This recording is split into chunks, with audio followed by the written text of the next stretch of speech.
السلام عليكم حبايب قلبي أبطال تانية إعدادي. بنبدأ مع بعض أولى خطواتنا في منهجنا، وبنبدأ مع بعض بكورس تأسيسي كده خفيف وبسيط نتعرف بيه على المنهج بتاعنا، مكوناته بيتكون من إيه. هنتكلم مع بعض على أهم النقاط في المنهج بتاعنا، هنعرف أهم المصطلحات، هنتكلم بشكل عام عن المنهج بتاعنا. هتلاقي الملزمة بتاعتك في الوصف بتاع الفيديو، فهات ملزمتك ويلا بينا نبدأ. منهجنا زي أي منهج إحنا خدناه قبل كده منقسم لجزئين، جزء تاريخ وجزء جغرافيا. هنبدأ مع بعض بجزء الجغرافيا. أول حاجة هتكلم معاك فيها أهم المفاهيم الجغرافية.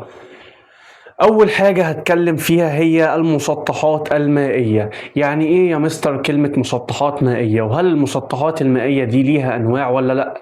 أيوة، المسطحات المائية ليها أنواع. المسطحات المائية ببساطة هي أي حاجة فيها مية. طيب لو عايز أقولها بطريقة شيك وطريقة علمية هقول إيه؟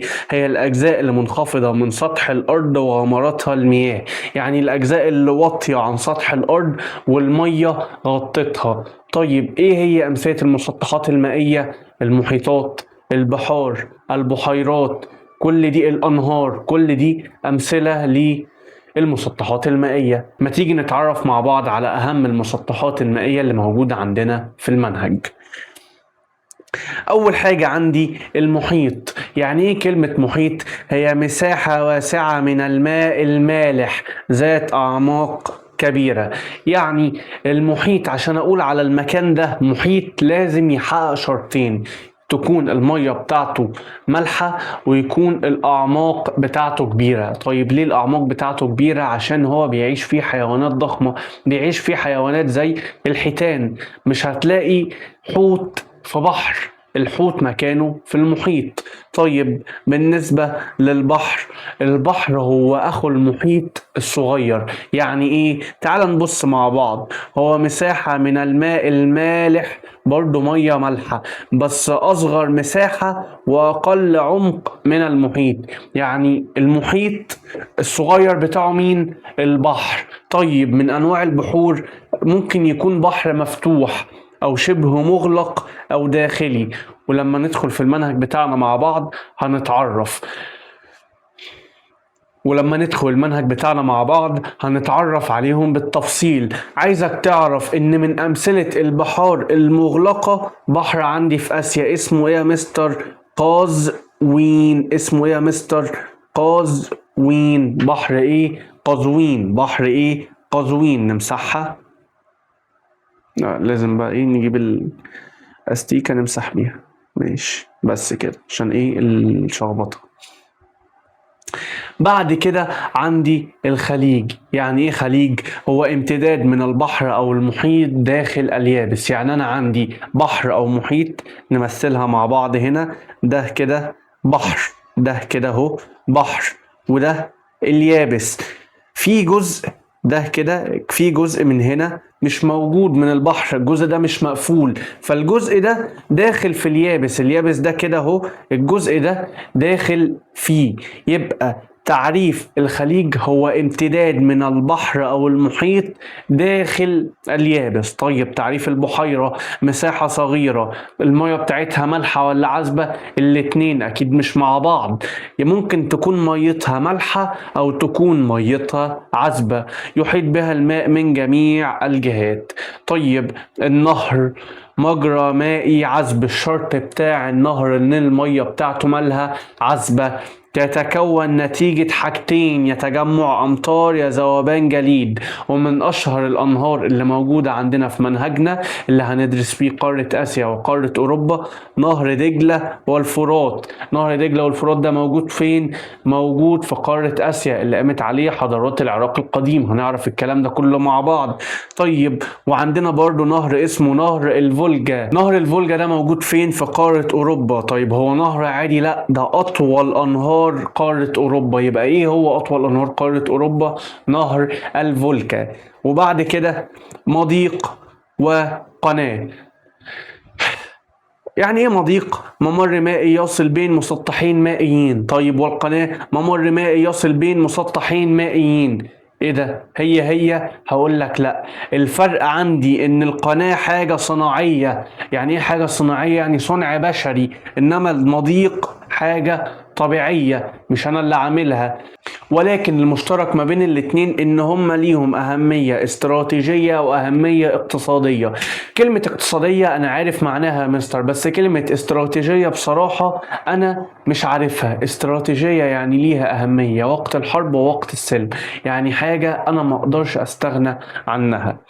بعد كده اليابس. يعني ايه يابس؟ يعني ارض. طيب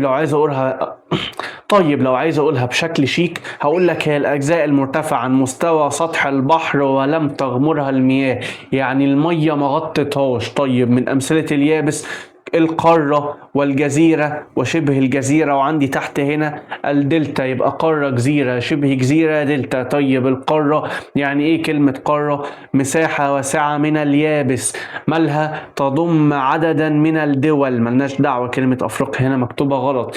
تضم عدد من الدول، يعني دي مساحة من اليابس، أرض فيها عدد من الدول.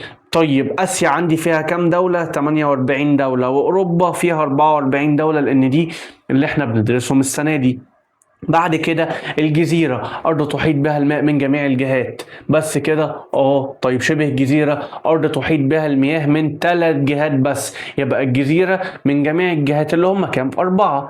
طيب لما أقول لك جزيرة 4 جهات، شبه جزيرة 3 جهات. لما أقول لك جزيرة 4 جهات، طيب شبه جزيرة 3 جهات. بعد كده الدلتا.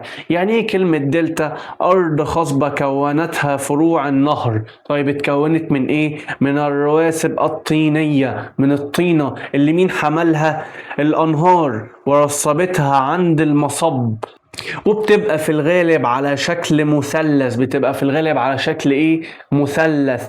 طيب تضاريس. يعني ايه يا مستر كلمة تضاريس؟ صلي على النبي كده وفوق معايا. يعني ايه كلمة تضاريس؟ التضاريس هي اي حاجة عيني بتشوفها. يعني ايه برضو؟ فهمني. اي حاجة عينك بتشوفها. الجبل ده تضاريس، الدلتا دي تضاريس، المية دي تضاريس. يبقى اي حاجة بعينك بتشوفها دي ايه؟ تضاريس. يبقى تعالى كده نبص، هي أشكال سطح الأرض المختلفة من مرتفعات أو منخفضات.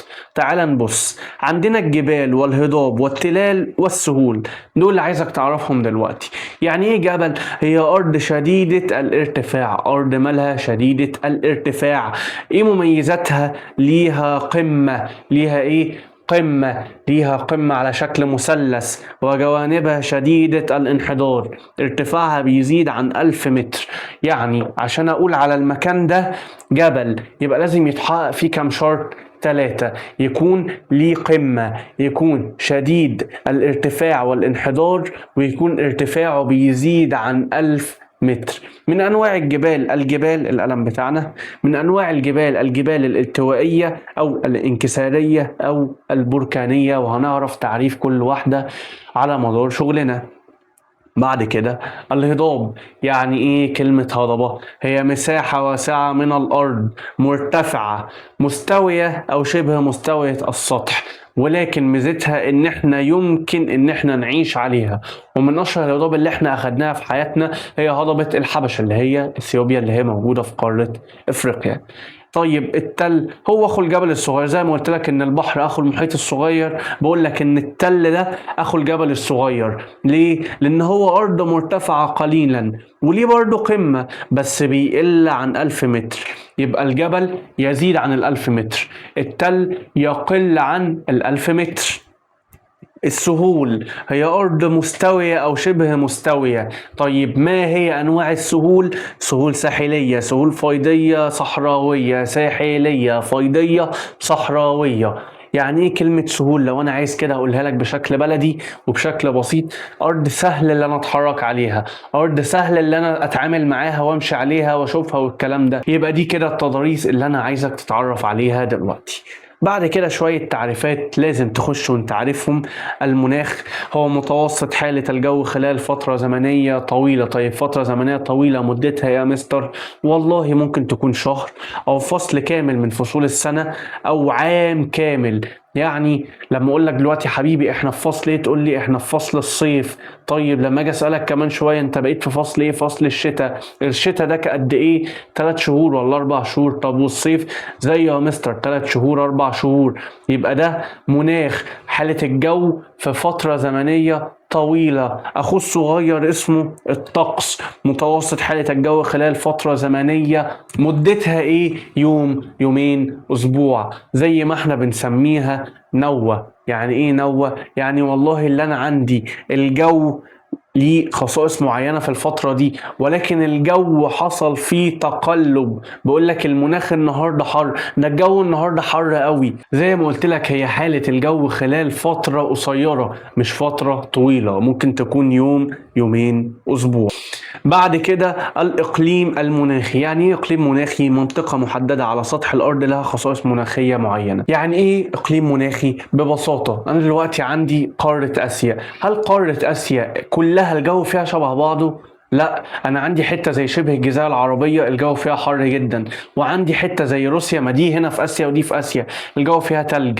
ده بسبب ايه؟ بسبب الاقاليم المناخيه، لان دي موجوده في مكان معين ليه خصائص مناخيه معينه، وشبه الجزيره العربيه موجوده في مكان معين ليه خصائص مناخيه معينه. فبقى هنا الجو حر، مفيش امطار، في نبات صحراوي، في حيوانات معينه بتعيش، وهنا الجو تلج، في امطار، في ثلوج، في حيوانات معينة بتعيش. دي بسبب الأقاليم المناخية. بعد كده التغيرات المناخية هي اختلاف وتحولات في المناخ عن المعتاد. يعني أنا زي ما قلت لك دلوقتي أنا عندي جو ليه خصائص معينة. أنا قلت لك الصيف عندك في البلد عامل إزاي، تقول لي والله أنا الصيف عندي الحرارة مثلا في معتدلة، مفيش أمطار، مفيش مش عارف إيه. لما ينزل مطر في الصيف ده معناه ان في تغيرات مناخية عن المعتاد اللي انا متعود عليه. بعد كده النبات الطبيعي. من اسمه نبات طبيعي يعني حاجة طبيعي، حاجة رباني انا ما بتدخلش فيها. هو نبات معين ينمو دون تدخل الانسان، ينمو دون تدخل الانسان. بسبب ايه؟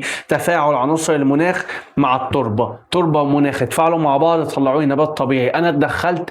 لا، عشان كده اسمه ايه؟ النبات الطبيعي. بعد كده التنوع البيولوجي.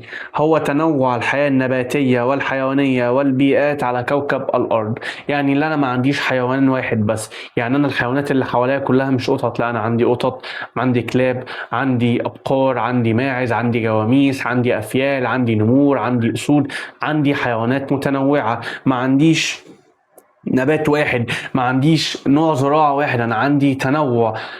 ما عنديش بيئة واحدة، عندي بيئة صحراوية، عندي بيئة ساحلية، عندي بيئة زراعية، عندي بيئة صناعية، عندي بيئات كتير. ده هو التنوع البيولوجي.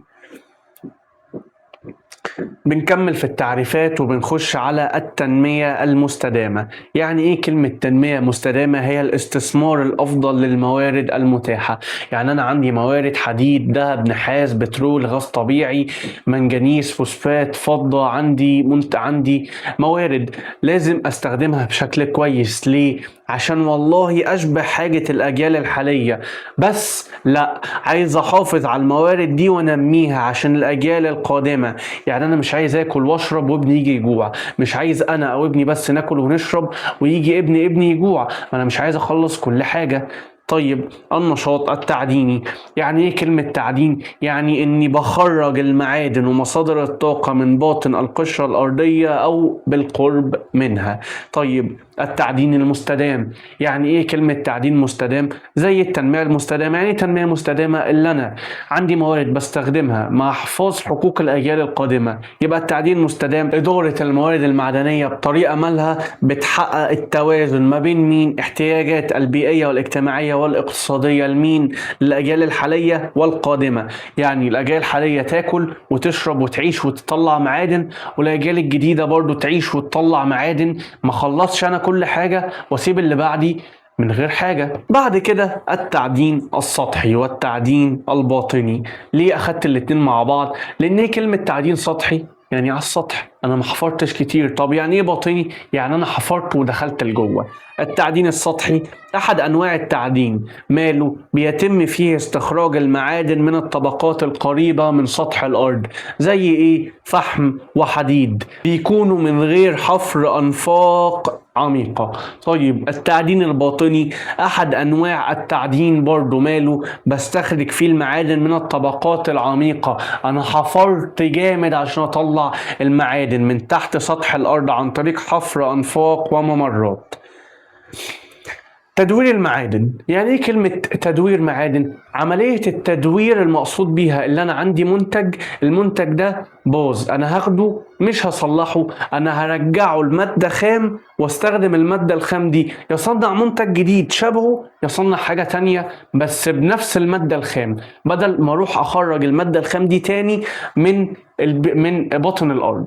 يبقى عملية استخدام المعادن المستعملة بعد صهرها وتنظيفها بدلا من استخراجها من جديد. طيب مصادر الطاقة المتجددة، مصادر غير قابلة للنفاذ ولا تؤثر سلبا على البيئة، زي طاقة الرياح، الطاقة الكهربائية، الطاقة الكهرومائية، دي من الطاقات المتجددة. طيب الطاقة الأحفورية، يعني إيه طاقة أحفورية؟ هي طاقة ناتجة عن حرق مواد ذات أصل حيواني أو نباتي تستخرج منين؟ باطن الأرض، وينتج عن حرقها كميات كبيرة من ثاني أكسيد الكربون، لذا تسبب تلوث البيئة.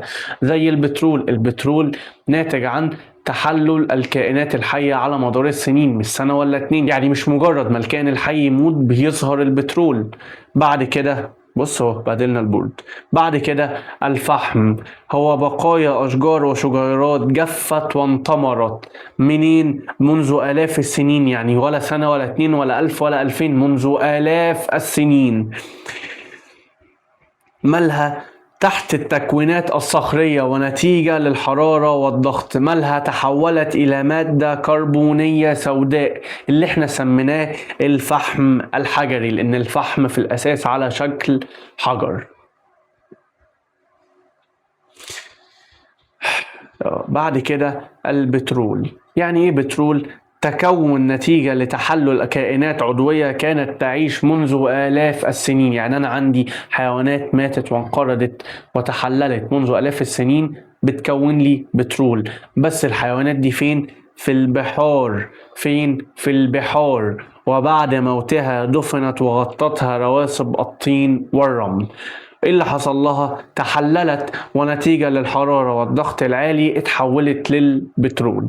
الغاز الطبيعي هي غازات موجودة في باطن القشرة الأرضية داخل مسام الصخور، قد توجد بشكل منفصل أو مصاحبة للبترول، يعني هي ممكن تكون لوحدها وممكن تطلع مع البترول، وعادة ما تعلوه بسبب خفة وزنها، لأن هي برضو غاز. البترول بيبقى شيء سائل.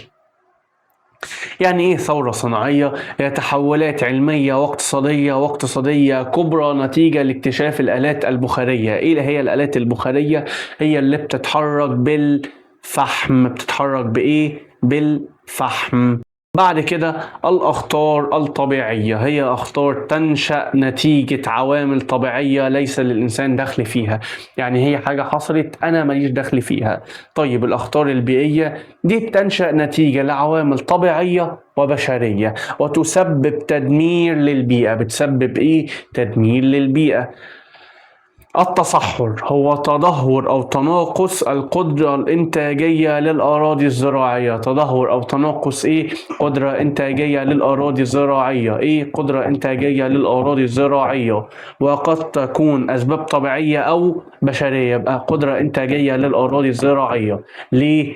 بأسباب طبيعية أو أسباب بشرية. طيب الفيضانات هي زيادة في منسوب المياه عن معدله الطبيعي في الأنهار حتى يطغى على اليابس بكميات كبيرة، وكلما زادت قوة الفيضان زادت سرعة جريان المياه. يعني فلنقل إن معدل النهر ده 100، تمام؟ منسوب النهر حاجة اسمها المنسوب بتاعي 100، أعلى من 100 فيضان، طيب أقل من 100 جفاف. تمام كده؟ تمام. الاحتباس الحراري ارتفاع تدريجي في درجة حرارة الطبقة السفلى من الغلاف الجوي والقريبة لسطح الأرض. الاحتباس الحراري هو السبب في إن كل سنة بتلاقي المناخ مختلف. يعني والله لو انت مثلا متعودين ان الشتاء فيه امطار كتير، لو ما فيش امطار ده بسبب الاحتباس الحراري. متعودين درجة الحرارة مثلا متوسطة في الصيف 30، انك تلاقيها 35 او 32 و34 ده بسبب ظاهرة الاحتباس الحراري. الرعي الجائر: السماح للحيوانات بالرعي في نفس المكان لفترة طويلة دون إعطاء الأرض فرصة لتنمو فيها الأعشاب من جديد، مما يؤدي إلى تدمير الغطاء النباتي وتآكل التربة. يعني أنا معايا شوية حيوانات أنا عايز أكلهم، فأعمل إيه؟ هروح للأرض، هخليهم ياخدوا الأرض دي ما يسيبوش فيها حتة، لا ومش كده، يعني ياكلوا شوية من هنا على شوية من هنا على شوية من هنا، فالأرض ما بتلحقش تريح. فإيه اللي بيحصل؟ الأرض بتتدهور، الأرض مش بتلحق تاخد وقتها في الراحة. التوازن البيئي: حالة من الاستقرار تحدث داخل النظم البيئية عبر التفاعل بين مكوناتها الحية وغير الحية، مما يمنع حدوث تغيرات جذرية وغير طبيعية فيها. يعني أنا عندي حيوانات، عندي نباتات، عندي أشجار، عندي أرض، كل دول بيتفاعلوا مع بعض. الحيوانات دي بتاكل بعضها، طب دي حاجة مش كويسة؟ لا، دي هي الحاجة الكويسة. أنا دلوقتي عندي غزلان مثلا في المكان ده، فالغزلان دي ليها عدد معين، ليها متوسط، ما ينفعش ولا تزيد أو ولا تقل أو يعني لازم الغزلان دي تتاكل. طيب ليه يا مستر لازم تتاكل؟ ان هي لو كترت بشكل اوفر عن المعتاد هتاكل العشب، فهيبقى فيه العشب هيقل، فهتحصل ظاهرة التصحر. فلازم كل حاجة تبقى ماشية في النظام بتاعها من غير ما انا اتدخل فيها، لان ده نظام رباني ربنا سبحانه وتعالى عمله، ما ينفعش انا اتدخل فيه. طيب الغابات هي أراضي بيها تجمعات شجيرية ضخمة وكثيفة. تمام. مستنقعات: الأراضي المشبعة بالمياه بصورة دائمة أو موسمية. يعني إيه كلمة دائمة؟ يعني المية بتنزل فيها بشكل دائم. يعني إيه موسمية؟ يعني مواسم، يا بتنزل في الصيف بس يا بتنزل في الشتاء بس. طيب دخل قومي: مجموع دخول الدولة من القطاعات المختلفة بها خلال العام. انت مثلا عندك مثال مصلحة الكهرباء، مصلحة الضرائب، مصلحة الغاز، مصلحة المحكمة، القضاء، الكلام ده. طيب المصالح دي بتدخل فلوس، انت دفعت قسط، دفعت غرامة، ركبت عداد، قدمت على حاجة، دفعت ضرائبك للدولة، فكل الحاجات دي بتتجمع للدولة وبتدخل في الدخل القومي. السافانا هو غطاء نباتي كثيف من من الحشائش تتداخل معها أشجار متنوعة تزداد كثافتها كلما اقتربنا من الغابات المدارية المطيرة. فين الغابات المدارية المطيرة؟ عند إقليم السافانا بالقرب من دائرة الاستواء. صحراء: منطقة تتسم بندرة الأمطار والنبات الطبيعي والحيوان والإنسان، منطقة تتسم بالندرة، هي فيها بس عدد قليل. الشعاب المرجانية: إفرازات للكائنات بحرية دقيقة أهمها حيوان المرجان. طيب النظم البيئية: منطقة جغرافية متكاملة، مالها؟ تضم مكونات حية وغير حية، وهذه المكونات تتفاعل بعضها البعض وفق نظام دقيق للحفاظ على التوازن البيئي واستدامة الحياة. يعني مكان ليه خصائص معينة، حيوانات معينة، شكل بني آدمين معين، أنشطة جغرافية معينة، معادن معينة، كل حاجة ليه متفصلة بالمقاس عليه عشان الدايرة دي كلها تبقى ماشية مع بعض. تمام. يعني انا ما ينفعش والله اجيب في نظام بيئي حر اجيب فيه مثلا طائر البطريق او الدب القطبي. ليه؟ ان هو مش هيقدروا يقعدوا فيه لان دول محتاجين جو بارد. وفي نفس الوقت ما ينفعش اجيب الفيل احطه في نظام تلجي قطبي متجمد، مش هيقدر يعيش. يبقى النظام البيئي هو نظام متكامل مقفول على بعضه، الكائنات اللي فيه متكيفة والناس اللي فيه متكيفة بأنشطة معينة وطريقة حياة معينة وعايشين مع بعض. طيب محمية طبيعية: يعني ايه كلمة محمية؟ من اسمها محمية، حماية، انا بحمي كائنات او بحمي حاجة. طب ايه هي؟ تعال نشوف تعريفها. مساحة من الأراضي أو المياه تتميز بوجود نباتات، حيوانات، أسماك، ظاهرات طبيعية. مالها؟ أكيد ليها قيمة. والله دي ذات قيمة ثقافية وعلمية وسياحية وجمالية، ويحظر فيها الصيد أو إتلاف النباتات. يعني والله المكان ده أنا عندي فيه حيوانات نادرة أو حيوانات مهددة بالانقراض أو حيوانات إحنا بنصطادها بشكل كبير جدا، فأنا جمعتها أو جمعت عدد منها بحيث إن هي ما تقلش، تتكاثر وتكتر عددها تاني، بعد كده أقدر إن أنا أطلقها للبيئة. بعد كده هنتكلم مع بعض عن آسيا وأوروبا، لأن احنا اتكلمنا السنة اللي فاتت عن إيه؟ عن قارة إفريقيا، ونكمل كلامنا عن قارات العالم القديم. آسيا وأوروبا مع بعض بيمثلوا حاجة اسمها أوراسيا، حاجة اسمها أوراسيا، وفي ناس بتقول عليها أوراسيا، أوراسيا أو أوراسيا. أول حاجة آسيا، دي هي خريطة آسيا. عايز أعرفك إن آسيا مساحتها 44.2 مليون كيلو متر، ودي أكبر قارات العالم من حيث المساحة، وتمثل 30% من مساحة اليابس. تعال نشوف كده هي حواليها إيه. الموقع الفلكي والجغرافي أفكرك بيهم. أفكرك يعني إيه موقع فلكي ويعني إيه موقع جغرافي. الموقع الفلكي هو الموقع بالنسبة لخطوط طول ودوائر عرض. مستر بصراحة أنا مش فاكر ولا خطوط طول ولا دوائر العرض. أفكرك بيهم. خطوط الطول هي اللي أنا بحدد من خلالها الوقت. إحنا مثلا في كأس العالم ماتشاتنا كانت بتتلعب الساعة 3 الفجر، وتفتح التلفزيون تلاقي الماتش بيتلعب الصبح أو الظهر. طيب ده بسبب خطوط الطول، هو اللي بيحط فرق التوقيت. أبسط مثال إحنا في شهر رمضان تلاقي الأذان بيأذن في القاهرة، بعدين بيأذن في اسكندرية، تلاقي قبلها أذن في محافظات تانية يعني، وتلاقيه أذن في أسوان في وقت وأذن في اسكندرية في وقت. طيب ده بسبب إيه؟ ده بسبب خطوط الطول. يبقى خطوط الطول هي المسؤولة عن تحديد الوقت. طيب دوائر العرض، دوائر العرض هي المسؤولة عن تحديد المناخ. زي ما أنا قلت لك فوق، دائرة الاستواء كلما اقتربنا من دائرة الاستواء بيكون عندي مناخ معين اللي هو مناخ السافانا أو حشائش السافانا. يعني معنى كده إن خط الاستواء عنده درجة حرارة معينة، وعندك الدائرة القطبية الشمالية عندها درجة حرارة معينة، وعندك الدائرة القطبية الجنوبية عندها درجة حرارة معينة. تمام تمام. بعد كده أوروبا. أوروبا دي الستة من حيث المساحة. الستة من حيث المساحة، مساحتها كام؟ 10.5 مليون كيلو متر مربع، ودي بتمثل 7% من مساحة اليابس. تعال نشوف بقى الموقع الفلكي والموقع الجغرافي. نشوفه على الخريطة الأول. تعال نشوفه على الخريطة قبل ما نقراه بعينينا. اتجاهاتك كده الشمال، كده الجنوب، كده الشرق، كده الغرب.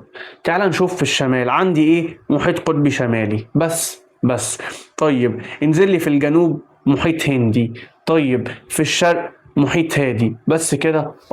يبقى اليابس بيحيط بها من المياه، بتحيط بها من 3 جهات. طيب في الغرب انا شايف لعبكه ولا حاجه. هنا كده انا عندي جبال اسمها جبال الاورال. اسمها جبال ايه؟ الاورال. جبال الأورال. جبال ايه؟ الأورال. دي اللي بتفصل آسيا عن أوروبا. وعندي البحر الأحمر، وعندي شبه جزيرة سيناء والبحر المتوسط. كل دي حاجات بتفصلهم. دي الحاجات اللي موجودة في اتجاه الغرب. وعندك البحر الأحمر والبحر المتوسط دول بيفصلوها عن قارة إفريقيا، وجبال الأورال هي اللي بتفصلها عن قارة أوروبا.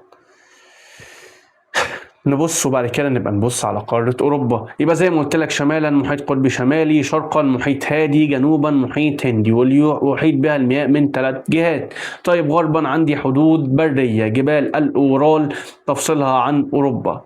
طيب وبتقترب آسيا من أفريقيا عند مضيق اسمه باب المندب، وآسيا بتقترب مع أستراليا عند بحر اسمه بحر تيمور. بحر إيه؟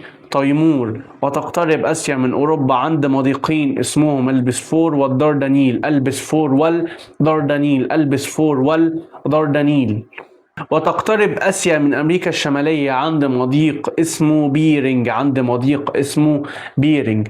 مستر بالراحة بس كده عليا، تاخدنيش في دوكا. ازاي اسيا وامريكا ازاي دول بعيد عن بعض؟ هقول لك هي اسمها ايه؟ الكرة الارضية. هي على شكل كورة. يعني اسيا لو جينا لفينا الورقة كده كاملة هنلاقي ان اسيا بتلزق في امريكا الشمالية ولا الجنوبية؟ لا الشمالية. فثانية كده همسح لك الحتة دي اللي هي الاورال ونغير لك اللون.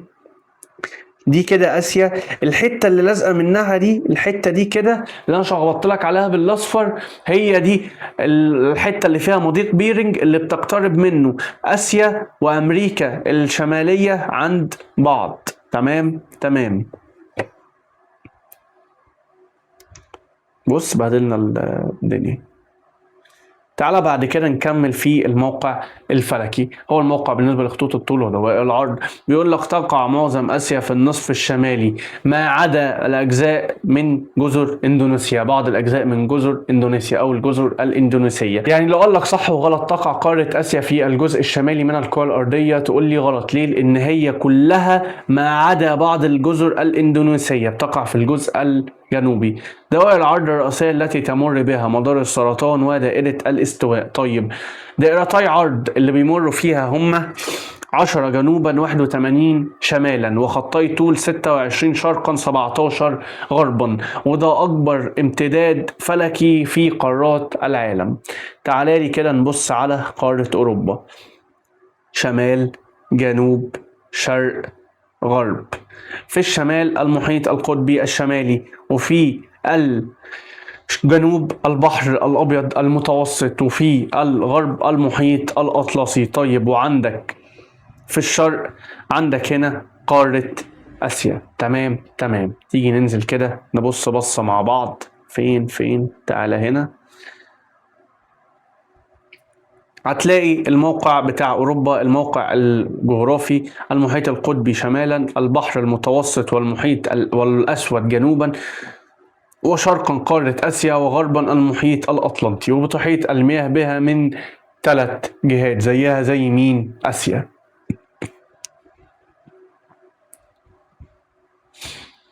وبتقترب أوروبا من قارة آسيا عند مضيق البسفور والدردنيل زي لسه ما قايلين، وتقترب أوروبا من قارة أفريقيا عند مضيق جبل طارق.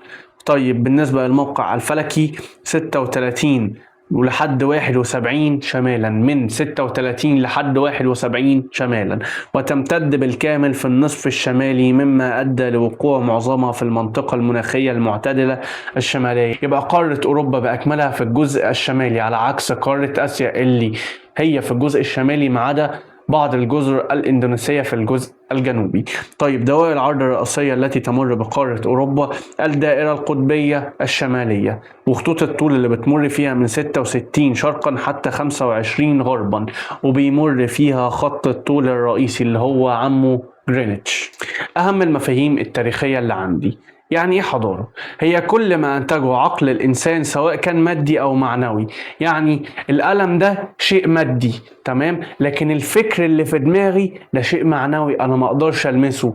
يعني اي حاجة احنا انتجناها، الهدوم، لو انا قلت لك الهدوم المصرية القديمة دي اللي انت ماسكها بايدك، ده شيء مادي ملموس من الحضارة المصرية القديمة. انما لو قلت لك الفلسفة بتاعتهم، الادب، الفكر بتاعهم، تقول لي لا ده شيء معنوي انا ما اقدرش المسه يا مستر. طيب النظام الملكي هو نظام قائم على حكم فرد واحد بس، هو شخص بيجمع في ايده كل السلطات ويحكم مدى الحياة ويورث الحكم لمن بعده من اولاده. طيب النظام الجمهوري هو نظام حكم يقوم على أساس تقسيم السلطات وتوزيعها بين هيئات متعددة. يعني أنا عندي رئيس أو ملك بيحكم، ولكن السلطة متقسمة.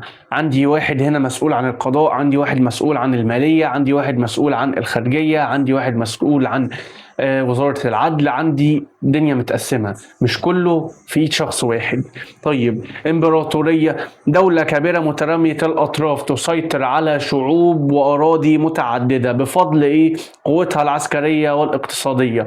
يعني أنا لو حاكم الأوضة دي، فأنا لو طلعت أخدت الأوضة اللي بره دي كده أنا اسمها احتليت مكان وكونت امبراطورية.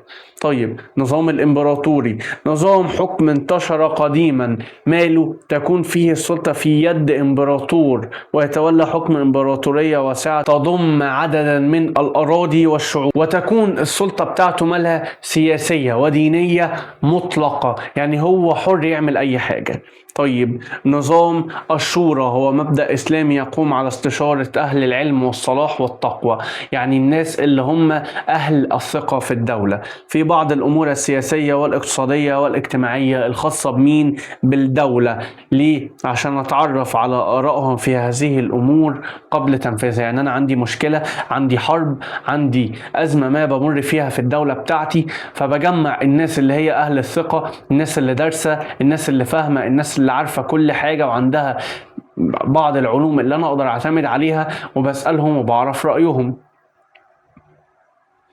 كلمة دستور هي الوثيقة الرسمية التي تحدد نظام الحكم في الدولة، وبتحدد كمان شكل واختصاصات المؤسسات الدستورية المختلفة. طيب المقايضة مبادلة سلعة بسلعة أخرى، أنا عندي سلعة بديها لك وباخد مكانها سلعة تانية لأن ما عندناش نظام الفلوس. طيب الشرق الأدنى القديم اسم يطلق على منطقة في غرب آسيا مالها تشمل بلاد الرافدين اللي هي العراق والشام والأناضول اللي هي تركيا دلوقتي وبلاد فارس وأحيانا مصر، والتي أنشأت فيها أهم الحضارات وأقدم الحضارات في القدم.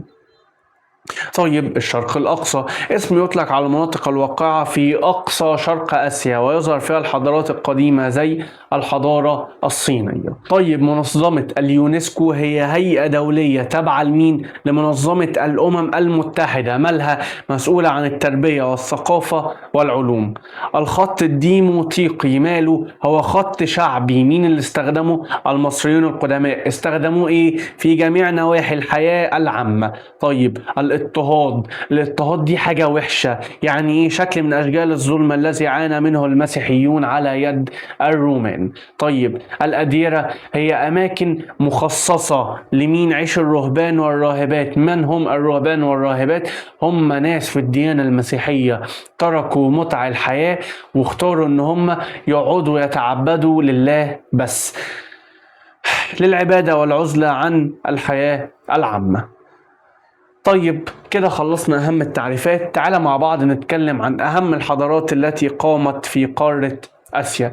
من أهم الحضارات التي قامت في قارة آسيا هي حضارة بلاد العراق القديم، بيطلق عليها اسم حضارة بلاد ما بين النهرين.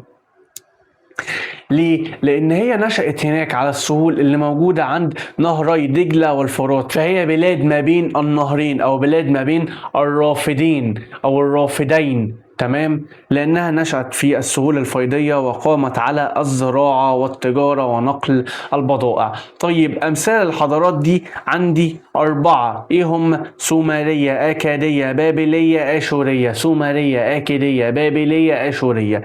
السومرية دول أوائل الشعوب اللي سكنت بلاد العراق. طيب الأكادية أو الأكاديون دول اللي هاجروا من شبه الجزيرة العربية وسكنوا في وسط العراق. سكنوا فين؟ في وسط العراق. طيب البابلية الأولى دول استقروا في وسط العراق. طيب الآشوريين شمال بلاد العراق، وطبعا هنتكلم بالتفصيل الغير ممل عن الكلام ده في المنهج بتاعنا، بس أنا بديك لمحة. طيب نهاية بلاد العراق دي، بلاد العراق انتهت ازاي؟ بيقول لك انتهت حضارة بلاد العراق على يد الفرس، حيث قاموا بغزو العراق وبلاد الشام في القرن السادس قبل الميلاد، قبل ميلاد السيد المسيح عيسى عليه السلام، وحكموهم فترات طويلة. وبعدها جه الاسكندر المقدوني اللي هو الاسكندر الأكبر من بلاد اليونان اللي هي بلاد الإغريق، هزم الفرس وطردهم، وبعد وفاته اتقسم أملاكه على القادة بتوعه، فكانت العراق من نصيب واحد اسمه سلوقس، من نصيب واحد اسمه سلوقس اللي أسس الدولة السلوقية، واستمرت قرابة القرن ونصف. القرن قد ايه؟ الله ينور عليك، 100 سنة، يعني حوالي 150 سنة، حتى سقطت واحتلت الفرس بلاد العراق، وكان عندك الروم قدروا ان هم يحتلوا بلاد الشام. حضارة عريقة زي دي اكيد ليها عوامل هي قامت عليها. والله انا قلت لك ان هي كانت على نهرين دجلة والفرات، فاكيد قامت على الزراعة، فكان عندي وفرة في المياه العذبة والتربة الخصبة، فده اللي ادى لقيامها. التضاريس المتنوعة لحمايتها من الغزو الخارجي، المناخ المعتدل، واستغلال الثروات والموارد المتاحة. بعد كده برضو لسه بنكمل في آسيا، حضارات بلاد اليمن. كان عندي كام حضارة؟ 1 2 3. معين، سبأ، حمير. معين، سبأ، حمير. اسمها ايه؟ حمير. معين نشأت في منطقة اسمها الجوف. طيب سبأ سيطرت على أماكن وحضارات معين، وكان عندهم سد مهم جدا اسمه سد مأرب، ومن أشهر ملوكهم ملكة اسمها بلقيس اللي احنا عارفينها في قصة سيدنا سليمان عليه السلام. بعد كده حضارة حمير. حمير هي فرع من فروع سبأ. بعد ما سبأ انهارت نشأت مملكة حمير، نشأت ممالك كتير منهم حمير، سقطت بعد صراعهم مع الأحباش. ايه هم الأحباش دول يا مستر؟ الأحباش دول أهل الحبشة اللي هي مملكة أكسيوم. زي ما قلت لك، هي حضارة حمير هي آخر حضارات مملكة اليمن، وظلت قوية حتى ملك اسمه ذو نواس. ذو نواس هو الملك بتاع قصة أصحاب الأخدود، وده كان بيضطهد المسيحيين اللي هم من اليمن. ووصلت أخباره ملك الحبشة اللي هو ملك حضارة أكسيوم اللي هو كان مسيحي، فخرج إلى اليمن وهزم ذو نواس وسيطر على اليمن. وطلب الأمير بعد كده سيف بن ذي يزن من أهل اليمن، طلب من الفرس المساعدة. طلب المساعدة ليه؟ عشان يخلصوهم من حكم الأحباش. وبعدها سيطر الفرس على اليمن حتى ظهر الإسلام. لسه مكملين في حضارات الشرق الأقصى في قارة آسيا، وعندي حضارتين. الحضارة الهندية ودي قامت على نهر اسمه نهر السند، يبقى نهر السند في الهند. وحضارة الصين نهر اسمه نهر هوانج هو. طيب الحضارة الهندية نشأت في وادي نهر السند في شمال غرب الهند وباكستان، وبدأت كقرى زراعية صغيرة ثم اتحدت لتشكل مدن كبرى. طيب الحضارة الصينية نشأت في وادي نهر هوانج هو، نهر اسمه هوانج هو، وكان يحكمها أسر قوية كانت بتسمى السلالات الحاكمة زي أسرة تشين، وأسست دولة الهند. كانت الصين في الوقت ده عبارة عن دويلات متنازعة، فعملت أسرة تشين على توحيد الدويلات المتنازعة دي، وعملوا سلطة مركزية واحدة تحت حكمهم. طيب بعد كده آخر حضارة عندي هي الحضارة الإسلامية، حضارتنا بدأت من المدينة وأسسها الرسول صلى الله عليه وسلم، صلي على الرسول. ظهر الإسلام في القرن السابع الميلادي. طيب مراحل الحضارة الإسلامية مرت بأربع مراحل: العصر النبوي اللي كان فيه الرسول صلى الله عليه وسلم، الخلافة الراشدة اللي هم الخلفاء الراشدين أبو بكر، عمر، عثمان، علي. بعد كده الخلافة الأموية اللي هي الدولة الأموية، بعد كده الخلافة العباسية. بيقول لك انتشرت الحضارة الإسلامية في آسيا وأوروبا عن طريق التجار المسلمين والتوسعات والرحلات الاستكشافية وانتشار اختراعات المسلمين في أنحاء آسيا وأوروبا، ونشاط حركة الترجمة، حيث ترجمت الكثير من كتب علماء المسلمين في مجالات زي الطب والرياضة والفلك وغيرها إلى اللغة اللاتينية، فكانت أساس النهضة الأوروبية الحديثة. يعني الحضارة بتاعتنا، الحضارة الإسلامية، هي السبب في قيام النهضة الأوروبية اللي احنا شايفينها دلوقتي. بعد كده بنكمل مع بعض حضارات قارة أوروبا. عندي حضارتين: يونان رومان. الاتنين مش حاجة واحدة، لأن أنا عارف إن في ناس كتير بتغلط ما بينهم. اليونان حاجة والرومان حاجة. اليونان هي الإغريق، الرومان كانت موجودة في إيطاليا. اليونان عندي كام حضارة؟ 3: كريت، سبارتا، أثينا. كريت نشأت فين؟ في كريت، مش محتاجة. ازدهرت بفضل التجارة البحرية، لأن كريت هي جزيرة فكانت قايمة على أساس التجارة البحرية. سبارتا حرب، كل ما تسمع اسم سبارتا تقول لي حرب. سبارتا نظام عسكري صارم للأطفال، حيث يخضعون لتربية قاسية لإعدادهم للجيش.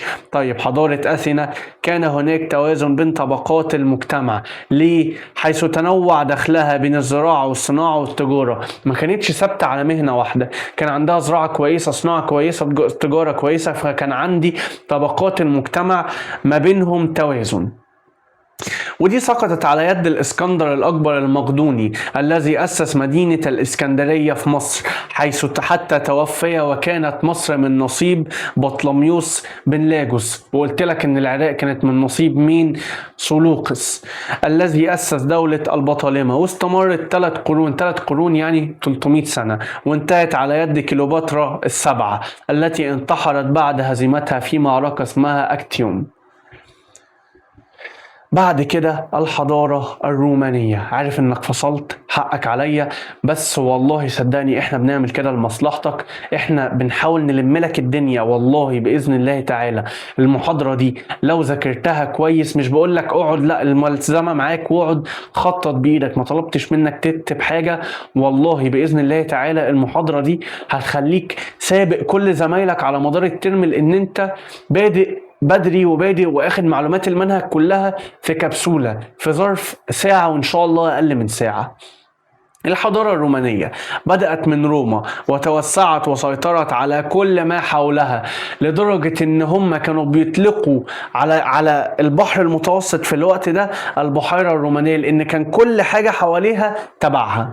وتحولت من مجرد مدينة إلى إمبراطورية بسبب إيه؟ حروبها لتوزيع نفوسها. يعني الحضارة الرومانية دي قامت على أساس الحروب والتوسع العسكري، وسيطرت على معظم إيطاليا في القرن الثالث قبل الميلاد، ثم سيطرت على جزر البحر المتوسط بعد هزيمة قرطاج، وبعدها مقدونيا، بعدها سوريا، ثم مصر. ومصر كانت آخر الدول التي ضمها الإمبراطورية الرومانية.